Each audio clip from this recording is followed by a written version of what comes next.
हमारे अगले मेहमान देश के आर्थिक विकास और औद्योगिक प्रगति से जुड़ा महत्वपूर्ण दायित्व निभा रहे हैं। वो उस मंत्रालय का हिस्सा हैं जो भारत को वैश्विक आर्थिक शक्ति के रूप में आगे बढ़ाने में महत्वपूर्ण भूमिका निभा रहा है। कृपया जोरदार तालियों के साथ स्वागत कीजिए honourable minister of state for commerce and industry Shri Jitin Prasad ji का। और इनसे खास बातचीत के लिए हमारे साथ जुड़ रहे हैं न्यूज 18 इंडिया से अमीश देव का।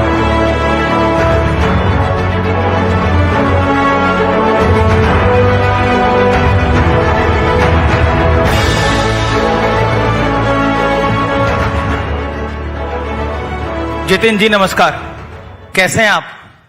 बिल्कुल ठीक, बहुत अच्छे। आप बताइए। आप बताइए, आप दो बहुत महत्वपूर्ण मंत्रालयों के मंत्री हैं, एमओएस हैं।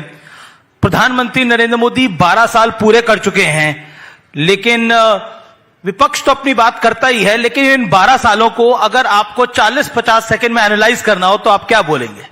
नहीं, आपने सीधे मेरे विभाग के बारे में बात की, उन्हीं के बारे में बता देता हूं आपको जी कि दो बहुत महत्वपूर्ण चीजें, जैसे कह सकते हैं ट्विन इंजन्स, जो भारत की यात्रा और गति को आगे बढ़ा रहे हैं आदरणीय प्रधानमंत्री मोदी जी के नेतृत्व में, वो है टेक एंड ट्रेड। और वो दोनों विभाग, आईटी इलेक्ट्रॉनिक्स और दूसरा वाणिज्य और इंडस्ट्रीज का, ये दोनों का जो मिश्रण है, यही जो दोनों चीजें हैं, आप देख सकते हैं कि जो कभी नहीं हुआ वो मोदी जी के नेतृत्व में हो रहा है। विभिन्न देशों से, डेवलप्ड वर्ल्ड से फ्री ट्रेड एग्रीमेंट्स हो रहे हैं।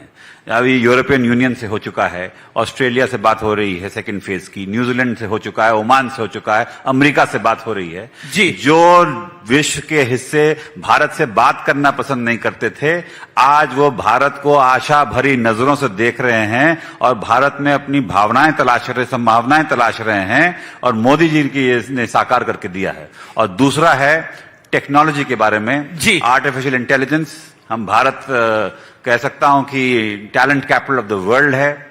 हमारी सेमीकंडक्टर जो पिछले वर्षों से नहीं हुआ था, वो भी मोदी जी की देन है और उनकी दूरदृष्टि है कि आत्मनिर्भर भारत अगर बनाना है तो सेमीकंडक्टर का पूरा इकोसिस्टम, फैब्रिकेशन से लेके पैकेजिंग से लेके डिजाइन तक पूरा भारत में किया जा रहा है, ताकि आने वाले वर्षों में हमें किसी के सामने, किसी देश के सामने हाथ नहीं फैलाना है और आत्मनिर्भरता से टेक्नोलॉजी के क्षेत्र में उज्जवल भविष्य अपने युवाओं के लिए यहां साकार करके देना है। जी जी, मेरा अगला सवाल आपसे है, ये बड़ी शॉर्ट डिस्कशन है, तो मेरा अगला सवाल यही है कि देश का विपक्ष के नेता हैं राहुल गांधी, वो कहते हैं मोदी ने मरवा दिया एक बैठक में। क्या आपको लगता है कि पॉलिटिक्स का स्तर नीचे गिरता जा रहा है? बिल्कुल, ये ऐसी बातें जिसका ना कोई सिर पैर हो, वो वैसे तो मैं खुद भी बिल्कुल करता ही नहीं हूं। और बात यह है, जहां तक आदरणीय प्रधानमंत्री मोदी जी का सवाल है, पर राहुल जी को क्यों लग रहा है मोदी जी ने मरवा दिया? क्योंकि मोदी जी एक नहीं, दो नहीं, तीसरी बार भारत के प्रधानमंत्री इस देश की जनता के आशीर्वाद से बने हैं। और सिर्फ केंद्र के स्तर पे नहीं, अगर आप राज्य के चुनाव भी ले लें, हरियाणा से लेके, महाराष्ट्र से लेके बिहार और अब बंगाल तक मोदी जी को आशीर्वाद मिला है। अब यूपी का नंबर आने वाला है, आप देखिएगा यूपी में ऐसी ऐतिहासिक जीत होगी कि आप उसकी कल्पना नहीं कर सकते। 2027 में राहुल गांधी को लग रहा है कि यूपी से कांग्रेस का सूर्य उदय होगा और बीजेपी का सूर्य अस्त होगा। मोदी और योगी यूपी में चुनाव हारेंगे, ऐसा राहुल गांधी और अखिलेश यादव को लगता है। और उन्हें इस बार ही लगता है कि किसी भी हाल में बीजेपी की सरकार उत्तर प्रदेश में नहीं बनने वाली है। अब उनको क्या लगता है, वो लिख के देने को तैयार है। अब उनको क्या लगता है और क्या लिखने को तैयार है, ये तो मैं नहीं जानता। मैं इतना जानता हूं कि इस देश की जनता मोदी जी के नेतृत्व पे भरोसा करती है और इस देश को जिस दिशा में और प्रगति पथ पे मोदी जी ले जा रहे हैं, और डबल इंजन जो चल रहा है मोदी जी और योगी जी का, आप देखिएगा 2027 में भारतीय जनता पार्टी की प्रचंड बहुमत से फिर से सरकार बनने वाली है। अच्छा, बंगाल में आपकी सरकार बनी, बंगाल में टीएमसी का ही बुरा हाल हो गया, 20-21 सांसद एनडीए को अपना समर्थन दे रहे हैं। ये क्या हो रहा है जितिन जी? लोकतंत्र बचेगा नहीं बचेगा, सवाल पूछ रहा है विपक्ष। देखिए, विपक्ष तो बहाने ढूंढता है, मगर ये परिस्थितियां जो बंगाल में आप देख रहे हैं, ये तभी होती है जब जनता का आक्रोश और जनता का जो नाराजगी है वो दिखाई देती है। तभी लोग, जो परिस्थितियां बंगाल में पैदा हुई हैं, ये सरकार जो थी टीएमसी सरकार, इसकी दमनकारी नीतियां, इन्होंने जनता को दबा के रखा हुआ था। 21 सांसदों की आंखें अचानक खुल गई टीएमसी के हारते ही। ये थोड़ा आपको नहीं अजीब लगता? नहीं, बिल्कुल अब यही हुआ है कि जो वहां भय का माहौल था कि जनता अपनी आवाज और अपनी भावनाएं नहीं प्रकट कर पाती थी, वो मोदी जी के आने से वहां एक ऐसा वातावरण बना है जहां भयमुक्त समाज हो गया है। और जनता जब भयमुक्त हो गई तो उसकी जो नाराजगी है वो दिखती है। तभी आप देख रहे हैं कि ताश के पत्तों की तरह ढह जा रहा है टीएमसी का किला। एक और मुद्दा है चंदा चोरी। क्या आपको लगता है वो वाकई एक बड़ा विषय बनता जा रहा है और अखिलेश जी कांग्रेस बड़े बड़े आरोप लगा रही है उसको लेकर, जो राम मंदिर की चंदा चोरी का आरोप तो लगाना तो बड़ा आसान होता है, पर हुआ तो है उसके ऊपर जांच बैठा ली गई है। जो उसमें गड़बड़ पाया जाएगा और जो लोग गड़बड़ पाए जाएंगे सख्त से सख्त सजा होगी। जी जी, चलिए बहुत बहुत धन्यवाद आपका। छोटी सी इंटरेक्शन थी, मैंने इसीलिए आपको बोला था। बहुत बहुत धन्यवाद आपका। और अब हम आगे के कार्यक्रम को शुरू करते हैं।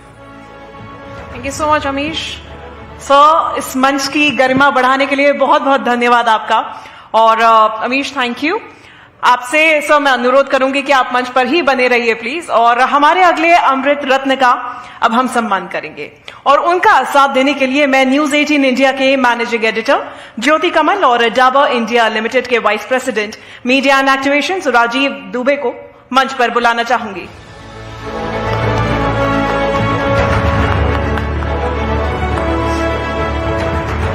तो हमारे अगले अमृत रत्न सुरों के सम्राट हैं।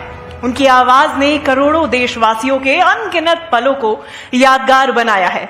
उनकी आवाज ने भाषाओं की सीमाएं भी पार की हैं, सरहदों की दूरियां मिटाई हैं और हम सब की यादों का हिस्सा बनी है। उनकी गायकी सिर्फ म्यूजिक नहीं बल्कि इमोशंस भी हैं। तो मिलिए हमारे अगले अमृत रत्न से। सुरों के सरताज पद्मश्री सोनू निगम की आवाज देश के करोड़ों दिलों की धड़कन है। फरीदाबाद हरियाणा में जन्मे सोनू निगम ने बचपन से संगीत को जिया। कम उम्र में ही स्टेज से लेकर मुंबई तक का उनका सफर बेहद संघर्षों से भरा है। ये उनकी प्रतिभा ही है जिसने उन्हें हर दिल अजीज बना दिया। सोनू निगम ने 32 से अधिक भाषाओं में 6000 से ज्यादा गीत गाए हैं। 780 से ज्यादा फिल्मों और एल्बम्स में उन्होंने अपनी आवाज दी है। सोनू निगम को पद्मश्री, राष्ट्रीय फिल्म पुरस्कार, कई फिल्म फेयर अवार्ड्स, IIFA और ढेरों अंतर्राष्ट्रीय सम्मान मिल चुके हैं। स्वागत कीजिए उस आवाज का जिसे भारत सिर्फ सुनता नहीं महसूस करता है। सोनू निगम। न्यूज 18 इंडिया कर रहा है इनका सम्मान क्योंकि इन्होंने बढ़ाया देश का मान। अमृत रत्न। तो हम सबके चहेते सोनू निगम जी के लिए जोरदार तालियां।